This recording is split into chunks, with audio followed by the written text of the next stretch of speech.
if you're close to the money, you know, like an oyster farmer, I eat 100 oysters every week. How many people eat 100 oysters a week? Well, I eat them because they're there. If you're in the business of making money and moving money around and counting money, and it's in the units of trillions, of course you're going to make more money.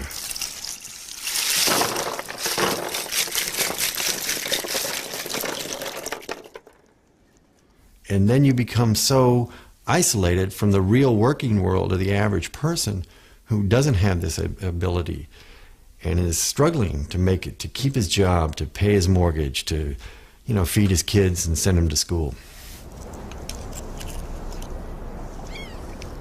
It's the best part of my job.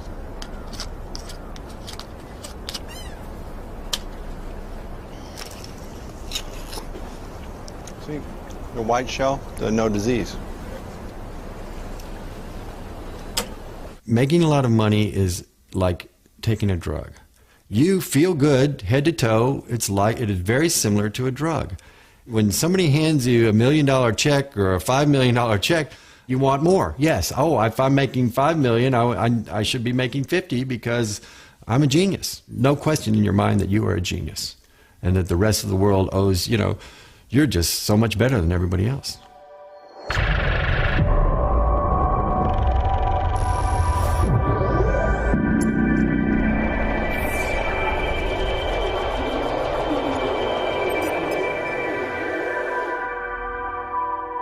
A bottle of beer is £1, but you're having a party, so you need to have 100 bottles of beer.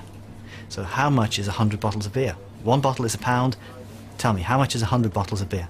100. No. Paul Wilmot, ook wel de slimste van alle Quants genoemd. Wiskundige en auteur van vele handboeken. Een kwantgoeroe die al jaren waarschuwt voor het gevaar van een door wiskundigen ingezette ineenstorting van de financiële markten. You go to a shop and you try and buy 100 bottles of beer, you may get a discount. They may say, okay, you know, for bulk. So one bottle of beer is £1. 100 bottles is not going to be £100. It might be £80. And that's an example of non-linearity. You don't just multiply the 1 by 100. Or it could be that the shop that you're buying the beer from, it's late at night, it's the only shop that's open, they know that you need 100 bottles, and they say, oh, I'm sorry, we're only allowed to sell one bottle of beer. But if you give me £200, then okay, you can have 100 bottles. So it might be 80, it might be 200, but it's not going to be 100. And that's the real world. But that's not in 99.9% of finance models. A quant is somebody who uses quantitative techniques, mathematics, statistics, computer science to try to model the value of financial securities and how to structure them, how to hedge them. Emmanuel Derman, ook wel de Einstein van Wall Street genoemd, was ooit een kwantpionier die als theoretisch natuurkundige voor Goldman Sachs ging werken. Nu leidt hij nieuwe quants op aan Columbia University in New York. I moved to this field in 1985 when there really weren't a lot of them, and it was sort of a free-form business. We were all amateurs. Now you can be a professional quant, but in those days quant was sort of a derogatory word. It was a bit like geek, sort of, which is like, I don't know, slang for sort of computer nerds or computer geeks. There's a lot more respect for quants now. A decade or so ago, they were seen as these very geeky types who didn't really understand the business. Well, they are the business now. Manhattan, New York. A beautiful and powerful place where I have a tremendous history and roots, but also a city where money places a heavy hand on daily life, now more than ever.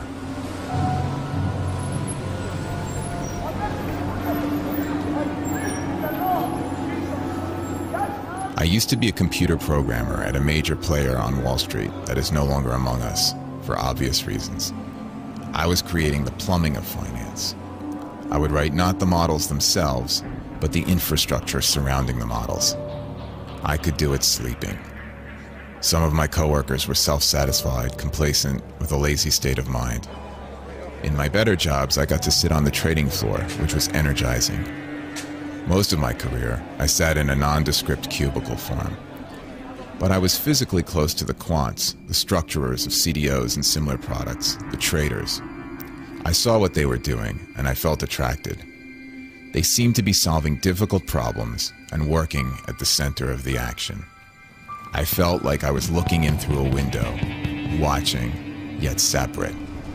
This really made me want to do the job. The pay is good, too. Just as they view the market itself, different employers have different views on these topics. I don't want our agreement or lack of agreement on these issues to be a factor in my job search. That is why I decided to stay off camera and anonymous. One of the first ever equations in finance that I derived is still one of my favorites. Beauty is having the right level of complexity, but not too much. The key thing about this is it looks very simple, but having a modulus, an absolute value sign in it makes it what's called non-linear, and that in itself is very nice. And one of the problems with finance at the moment is almost all the equations you get are linear, which is boring and not realistic. What financial models do for the most part is ask you for some input, like what will interest rates be in the future, or how volatile will interest rates be in the future, or what will prepayment rates be in the future, and then tell you what something will be worth today or later. And financial models always ask you for some view of the future and then translate that into a price. And so they can't predict things in an absolute sense. They can only predict things given your view of the future. And people call that prediction, but they're putting the input into there. So in that sense, it's not a correct word, prediction. Yeah, I don't think it's a correct word. And people like to say that this great financial crisis, global financial crisis that took place is a consequence of bad models. But I don't think, I mean, there are a lot of things that caused this, but I don't think models are by any means the major part. I think it's much more a question of incentives and the way the whole system works, rather than somebody foolishly relying. I mean, there are people that foolishly relied on models. Nobody can predict with accuracy how people are going to prepay their mortgages in the future, or how many companies are going to default on their bonds. There's always some view that's driving a financial model.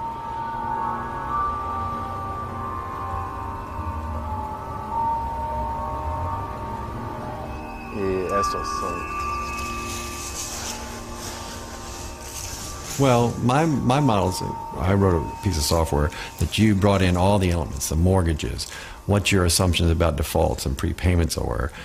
And so when you achieve that sort of golden moment where everything works, it's the numbers are correct, it's easy for the individuals to use, that is a great moment, because you walk down the aisle, you see all the people using your software. They may not appreciate all the work that went into it, but and you see it working. And then in our case, we were able to sell to all the major investment banks in the world. I think we sold one to the ABN AMRO was one of our customers, and all the European and Asian banks and the American banks. Mike Osinski werkte bijna 20 jaar op Wall Street als programmeur van software die slechte hypotheken versneed tot aantrekkelijke financiële producten. Computerprogramma's waar banken miljarden in stopten en waar biljoenen uitkwamen.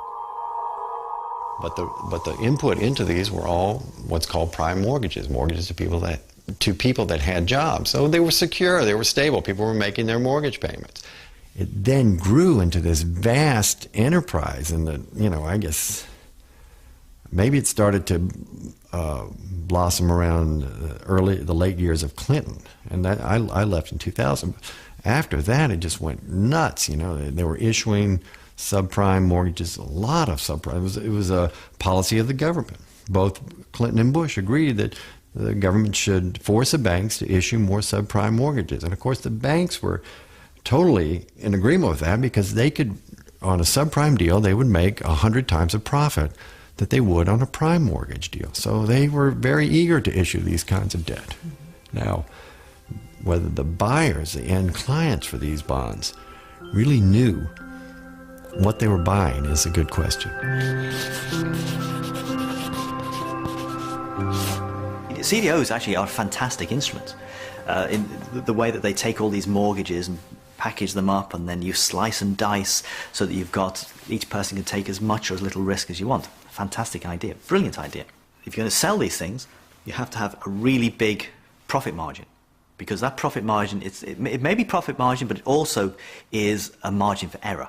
So it may have a theoretical value of this, but you've got to sell it for this, because this covers possible errors. And once people start competing with each other, the profit margin shrinks. That's what happens when there's competition. And then suddenly everybody's buying and selling CDOs, and it becomes the biggest instrument on the planet. And there's no profit margin, there's no margin for error. Combined with quants and quant tools saying, don't worry about it. And then, poof.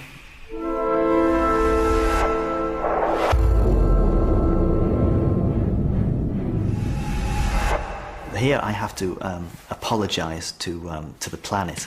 I don't know, should I apologise to the planet? I did warn about the dangers in credit derivatives and in mathematical modelling. It is clear that a major rethink is desperately required if the world is to avoid a mathematician-led market meltdown. What you're supposed to do, if you've got a warning, you're supposed to take your warning and write it in book form. You're supposed to write 300 pages about the dangers of etc., etc. I'm a mathematician. And what mathematicians do is they take something that is maybe 300 pages and they try and condense it into one equation. And that to them is beauty. 6:30 a.m., on my way to the library. We'll stay there for the next 12 hours. Today's work: menial computation, abstract manipulation of symbols by hand with a pencil, which could add up to another 25 handwritten pages. I like to learn new things, solve really difficult problems. I like the challenge of representing a portion of reality with logical symbols and systems. I must have been 13 years old when I realized that you could calculate the volume of a bowl by breaking it into smaller and smaller rectangles.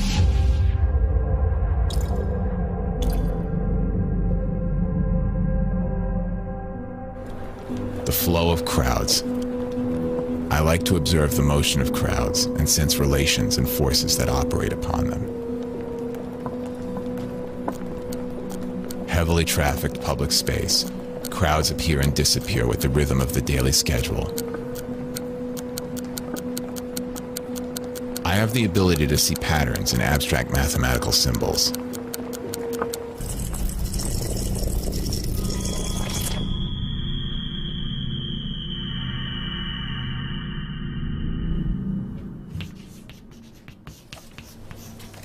What's the obsession with this particular formula? It was the formula that crashed Wall Street. As a mathematician, it's a combination of the sublime and the ridiculous, I like to say. Sublime because it's got a lot of beautiful mathematics in them. But ridiculous because ultimately you have to use the thing. So it just relates the probabilities of defaults happening in two different things to the behaviour of two companies kind of independently and then via what's called a correlation. Is it a problem that I don't understand most of what you're trying to explain me? You don't? I don't. Oh, we were really dumbing it down, weren't we? Yeah, I did. Oh dear. Suppose you've got one of these CDOs, and the way the CDO works, you've got let's say 1,000 mortgages, and all these mortgages are piled into this contract, and the risk is whatever. Key thing is you've got 1,000 different mortgages, and you have to model these 1,000 different mortgages. And within this copula model, there's an assumption for how these mortgages interact with each other.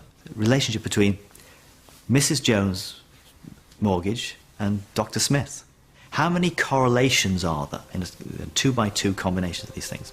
Well, the answer is 1,000 times 999 divided by 2, which is approximately 500,000. And how do you know? How do you know what these numbers are, these 500,000 numbers? You don't. So what the copula boys do is they say, let's assume the numbers are all the same. it's too complicated, let's just assume the number is 0.6. That's completely ridiculous. You've got a really complicated model there. You've got these complicated interactions between all these people. So that's from the sublime mathematical modelling to the ridiculousness of just saying they're all 0.6.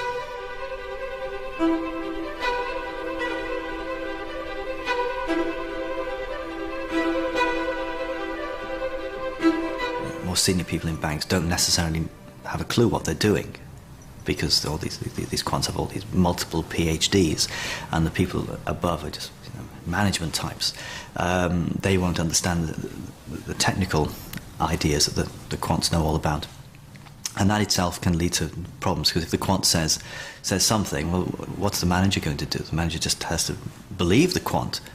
And you'll hear stories about quants basing their models on 4 or 5 years worth of data. And you think, 4 or 5 years? That's not really representative of the economic cycles within the housing market. And what's that going to do for your mathematical models? Because anybody who's over a certain age will know that, well, actually, house prices can very easily fall. There was a moment, I remember in 2007, I had a friend in the business socially making a social call, and I remember she said the Fed has got to lower interest rates or we're all screwed. And I remember thinking, I sold all my stocks and bonds, and I thought, geez, this is really going to be a lot bigger than people realize. If you look around you, there's a mortgage on every house, there's loans on every car. It's a big market, your credit cards. And if it was failing, they kept issuing debt. People didn't realize. People wanted to believe that everything was always going to go up. I think they were blinded by the amount of compensation that they were getting every year. They're clean. They're clean. Yeah. Yeah. No, don't bother.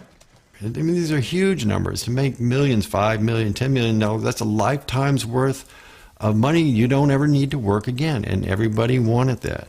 I could quit working. This year I made enough money. In 1 year I'll never have to work for the rest of my life, and that was the goal of everyone, it appeared to me.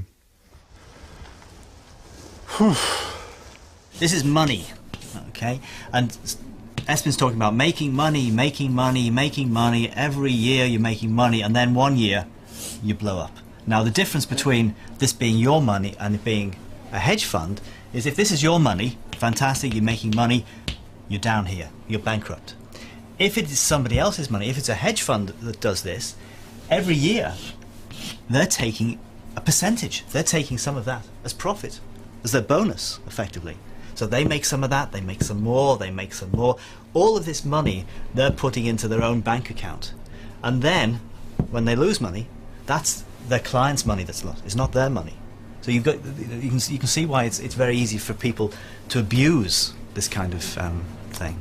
I think it's fantastic that people who take risk should be compensated for taking risk, but only if they are actually taking risk themselves. Taking risk with other people's money, you should not get compensated for. I'm sorry, I don't know where that fits into economic theory, but taking risk with other people's money does not get rewarded.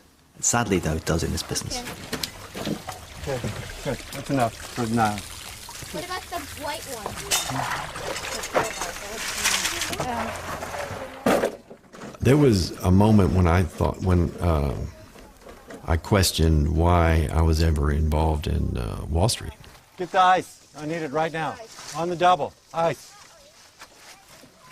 That something I thought that people would be more judicious and more conservative in their lending. And I was involved in it, and I thought, well, wait a second, these guys are out of control totally. The piece of software per se, that's a sort of inanimate object. Yes, people used it, but, if people had used it and put good mortgages into it, it never would have caused a problem at all. But when you put, mortgages that you have a fairly high certainty that people cannot repay, and that half of all the mortgages issued in a given year are that type of mortgages, yes, the industry has gotten out of control. Trillions of dollars a year, basically, went through that model. These bonds, within 2 and 3 years of being issued, went from AAA to unrated. I mean, just catastrophic collapse.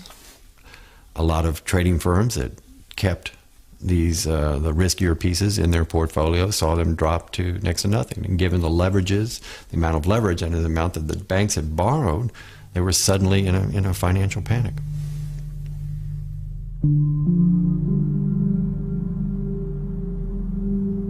Saturday after midnight, still studying. I know long hours will not stop when I enter a future job as a quant.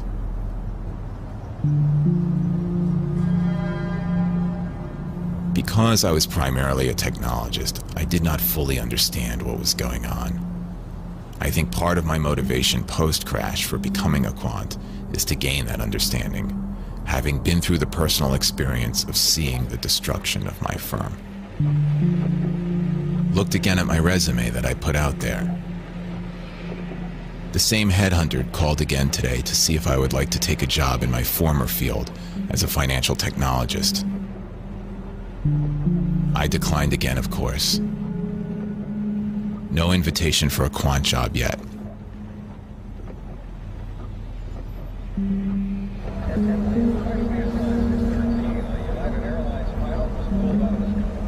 People that are in the business right now probably refuse to talk to the public. If they were to talk to the press, they would be fired. So only a limited few people in the business have the option of talking to the press. Once you're in the world, right, I mean, your phones are ringing, you know, from the moment I woke up in the morning. And I remember, you know, a lot of these guys I knew quite well, and they'd try to wake me up, 6 o'clock. Oh, I thought you were asleep, you know, and you'd be up till 11 o'clock. You have to be wired, you have to be alert every second, you have to be engaged, and you have to be perfect, and you have to be right all the time. You know, the software fails, people lose millions or billions. It can't happen. You can't be wrong. You have to be perfect. It's a lot of stress. My wife was in the business with me. We both would wake up in the morning and describe similar nightmares. Phones were ringing and we couldn't answer them. And then we sort of grew out of that, and we both realized that we didn't know what day of the week it was. That's Lehman Brothers. It's the new Barclays. Barclays. Was Lehman. Was Lehman. Went under. In London, the FTSE up 1.2%. So is the CAC in Paris. Hey, Joel. Oysters.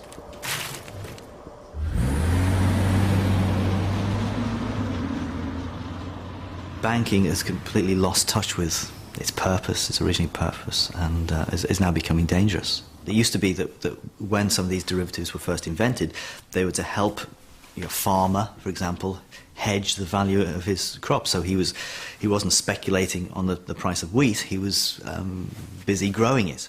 Now there are more people trading these commodity derivatives than are actually involved in the production of the commodity, which is completely bizarre. I know quite a lot of people in this business who are feeling a bit jaded now. People are starting to ask questions. My nice friends are starting to ask questions about their role in society. You may be making lots of money, but is it something to tell your grandchildren? Oh, I was a banker. I was there when I caused the 2008-2009 crisis, etc. What are they actually doing with their lives? Or just moving this money around? This isn't necessarily such a business to be proud of.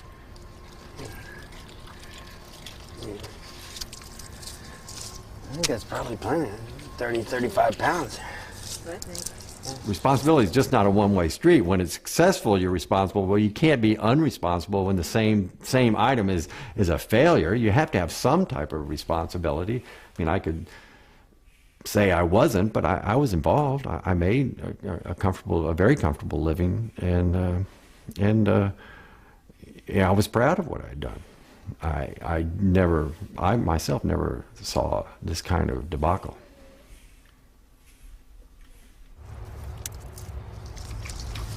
Pretty big muscles, you see. A little wilder. This is They're yellow on the inside, too. Different color. A chef in the city loves this wild taste, you know. I only do it for one chef because if I did too many, there wouldn't be enough, you know. The model is Hippocratic Oath. I will remember that I didn't make the world, and it doesn't satisfy my equations.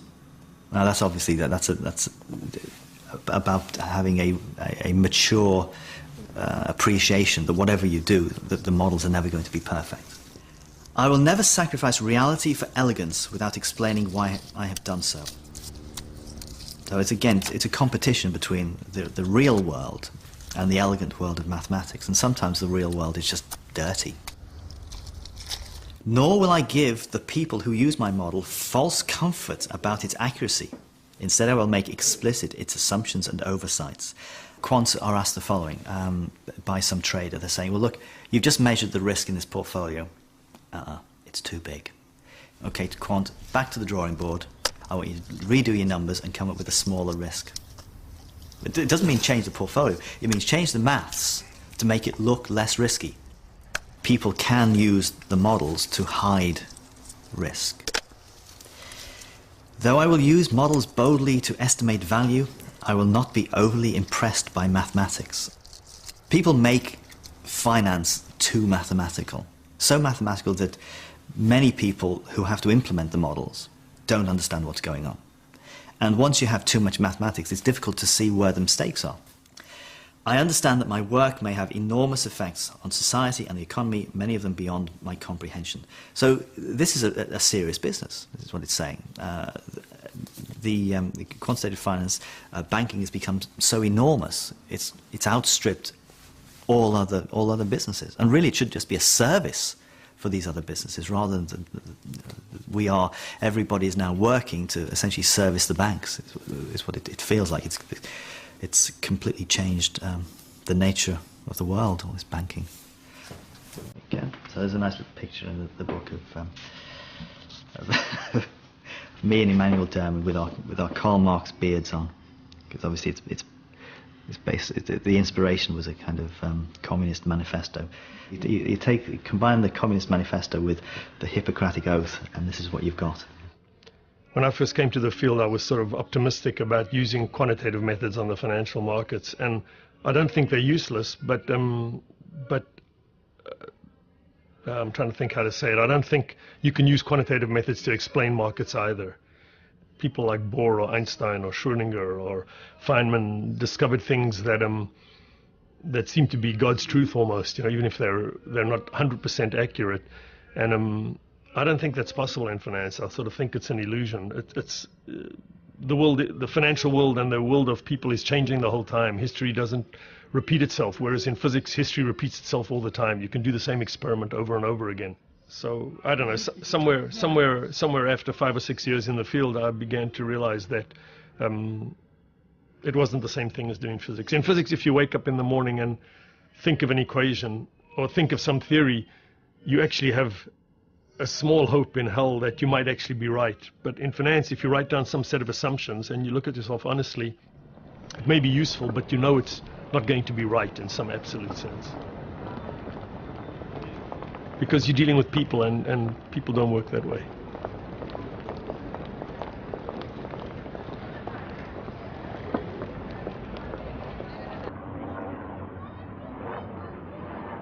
Another weekend, trying to remember all the parts of the city I haven't seen since I started the course.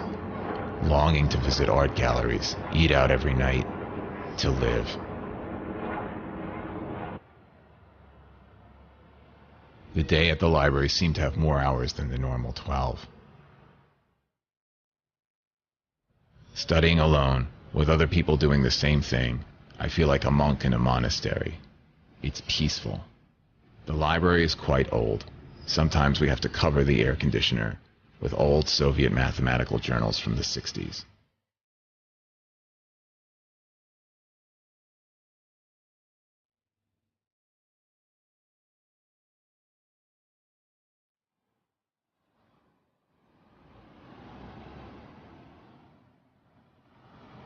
Once I dreamt of doing pure science, working on rocket ships, working at a small startup company. There has to be a way to be creative as a quant, too, like designing new financial products and the math to price them.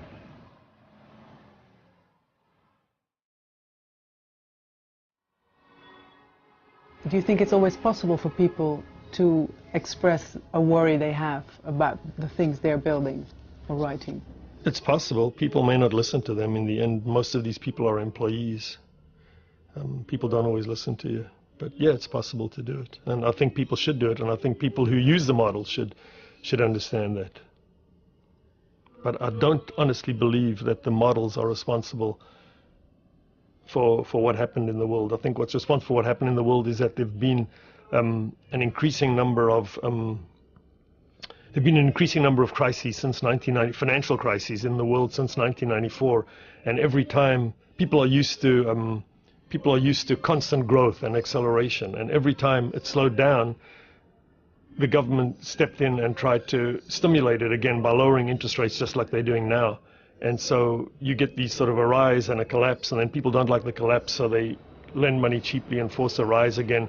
And each time the oscillations get bigger and bigger, and they're doing exactly the same. I have no idea what's the right thing to do, but they're doing exactly the same thing now, which is trying to stimulate the economy every time it looks like it stops growing fast.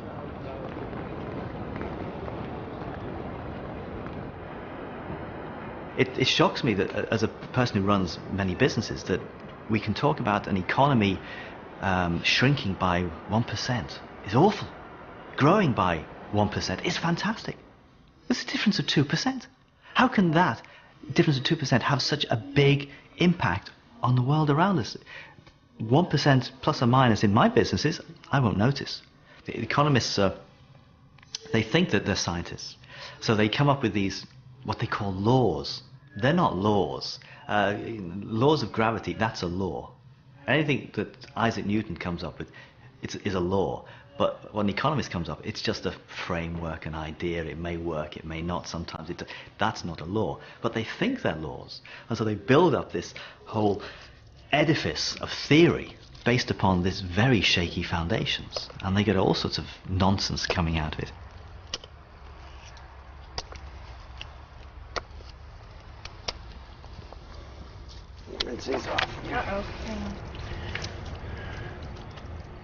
I think that the natural world is something you learn to appreciate through a struggle.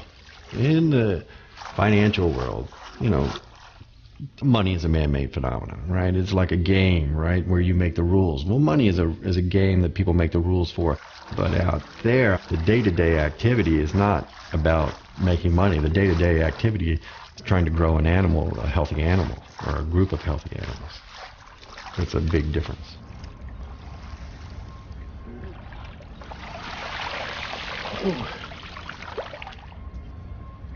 That is beautiful, believe it or not. That is beautiful. The beautiful thing about this is it says that in the risk neutral, now I've got to keep emphasizing, this is the risk neutral version, where mu equals r. If it was the real world, if this was the real version, it would have some d mu dt's in it. Now let's do some manipulations. Now some of these manipulations are straightforward. 6 over z, in which case there are no z's in there at all, if you see what I mean. The d by d big T version, because we are trying to find the stochastic differential equation, not for log z. So you're going to end up with mu minus a half, sigma squared. Let me backtrack a wee bit here. And we have a stochastic differential equation for z. Then we can also write down the stochastic differential equation for f. There was a very, very short period of time when quants were in the doghouse, so to speak. The people were saying that, banking has changed forever, quants have finished, there'll be no more of these credit instruments. And I said, hang on a second, guys, you really don't know your history, you don't know human nature. This will all blow over in a matter of months. And of course, we're back to the big bonuses. Everything goes back to as it was. If people don't complain now, then it serves them right when the next financial crisis happens. 12 hours to go before the evening classes start. I feel united with my classmates by the enormous workload. It's actually the fees that we're trying to maximize, right? Of course, we have to maximize returns We have to do a good job in managing their money, otherwise we're going to do pretty poorly at collecting those fees. I wanted to feel challenged again and enrolled in a Quants program. It cost me $60,000 tuition, which means more debt that I now have to take on. The incentive fee structure basically means that maximizing the TWR is like maximizing fees. Think about that. That's kind of tricky. This course is a year and a half full-time. 1.5 years, no salary, expenses living in downtown Manhattan, plus paying full-time tuition. So no alcohol for me, not a drop, at least till the end of the first semester. I can't afford to lose a day to a hangover. Hardly any social life for the time being. Most of the other students are Asian or East Europeans. Math is their first language and our common language. We Americans are the minority.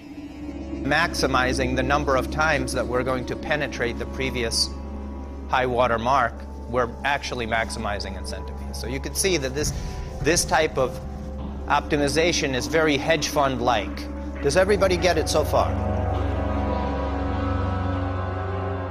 It used to be the physicists were splitting the atom. Who's splitting the atom these days? Building bridges. Who are the people building bridges? Everybody wants to move into this field. Scientific creativity is becoming financial creativity, which is all a bit bogus.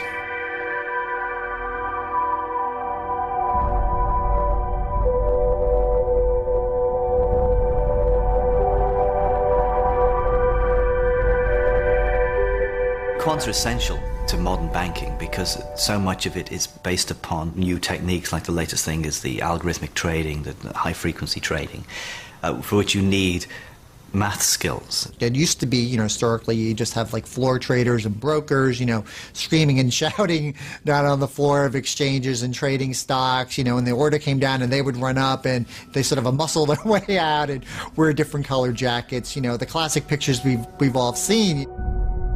Matthew Goldstein, onderzoeksjournalist voor persbureau Reuters, die als een van de eerste de gevolgen van het high-frequency trading aankaartte. The reality is so much of this doesn't even take place there. I mean, that's becoming such a lesser part of trading and what goes on. It goes on in the back rooms and it goes on in these modelings where these programs are put together by computer geeks, basically. So high-frequency trading is just about taking all this data, analyzing it very, very rapidly, and then putting on trades that may last milliseconds. What worries me the most is I was disturbed to hear that some firms get faster access to the markets than other people. I forget what they call it now, but people get like a tenth of a second advantage, big firms, which I think is unfair. Hedge funds try and get the black boxes as close to an exchange as possible, because it takes time for the signal to get from the black box to the exchange to buy or to sell. Now, of course, that is dictated by the speed of light. Now, we're talking about trading at the speed of light. The classic crash was the 19th of October 1987 crash. That happened within a day. Or the big move, the 20% fall in the S&P 500 was within a day. The next crash could be within minutes. So what is a black box? A black box is just something that has inside some kind of formula, maybe secret or maybe not, that takes in lots of data. And the data might be stock prices, it might be other information, and it tells you what to trade, what to buy and sell. My favorite is Google search terms. Trading based on what people are searching for.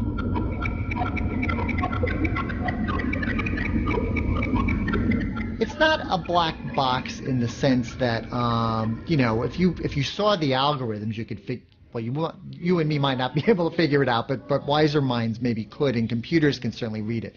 So it's a black box in the sense that it's almost hard for the human mind to get their arms or wrap themselves around to really understand what's going on.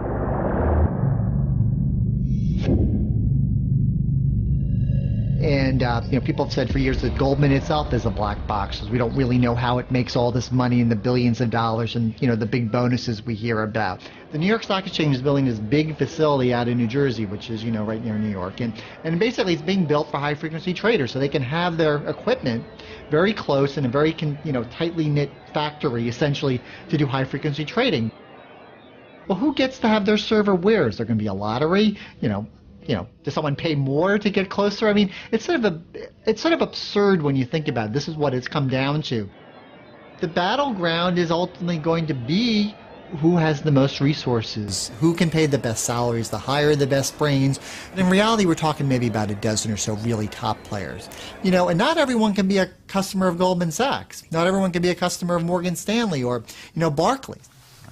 Also, it does, the high-frequency trading means people are more concerned with the price of something and not its value. Value means what it's really worth.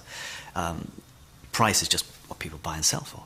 And if you buy something now, sell it a second or two later, all you care about is the price you sold it for is greater than the price you bought it for.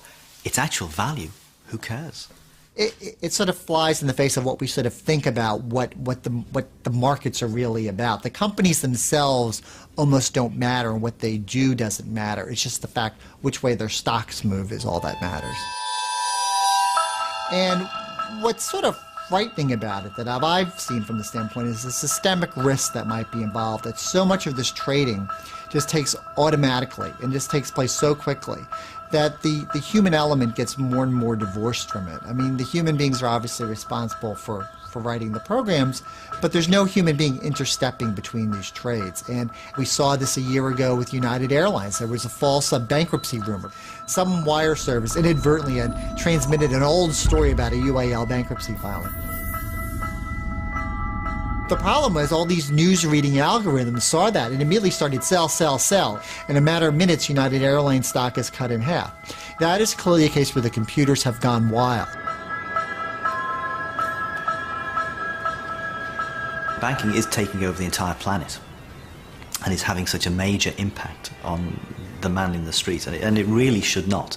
Banking is supposed to be to take money from people with too much to give to people with too little who maybe want to start a business, they've got a business idea, but that's not what banking's about anymore. Banking is just about gambling on these numbers, not realizing that behind these numbers there are human beings with jobs.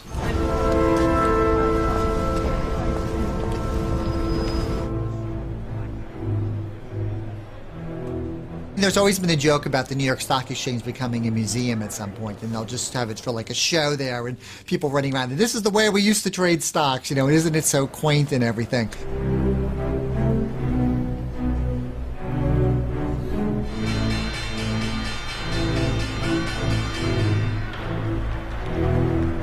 At the same time, one can argue, though, that if there's this big backlash in high-frequency trading, we may see a revival to some form of human element inside, that people may say, as flawed as human beings are, we don't want to give everything over to the machines either. Just walked past a crowded Wall Street full of Chinese tourists, asking me if this was the actual stock exchange. Wall Street as a location is not any longer what it was. Many banks moved their front offices uptown and their back offices to newer and cheaper spaces in New Jersey. Now Deutsche Bank is the only major firm left on Wall Street proper. Nearby is Goldman Sachs, with no name on the door, also about to move. There are almost no large firms headquartered in the neighborhood that was the cradle of American finance. Only the New York Stock Exchange remains. Its facade, one of the most iconic symbols of global capitalism.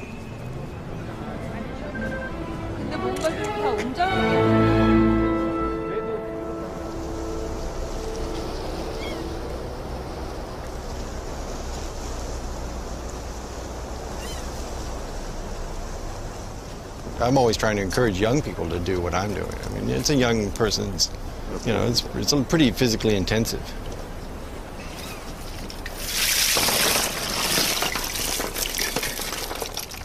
They really haven't grown that much. I may not make it till Christmas here. No, I like a bigger. We typically sell a much bigger oyster, right? What do you find more satisfying? Well, software is a much more mental, you know, the pleasure and the mental exertion is pretty intense. Like 1 million lines of software is a lot, and you have it all memorized, right? And there's the pleasure of like a Scrabble, doing that kind of word puzzle kind of thing. Although it's not that healthy. You sit in front of a machine, you have the terminal face effect, you know. It's not the same as this. Oh. You know, this is pretty... Not good. I mean, a day like today is pretty idyllic, right? You're just out in the water, the nice feeling bringing food in. So I think we sell about 150,000 oysters, which is, that's $100,000.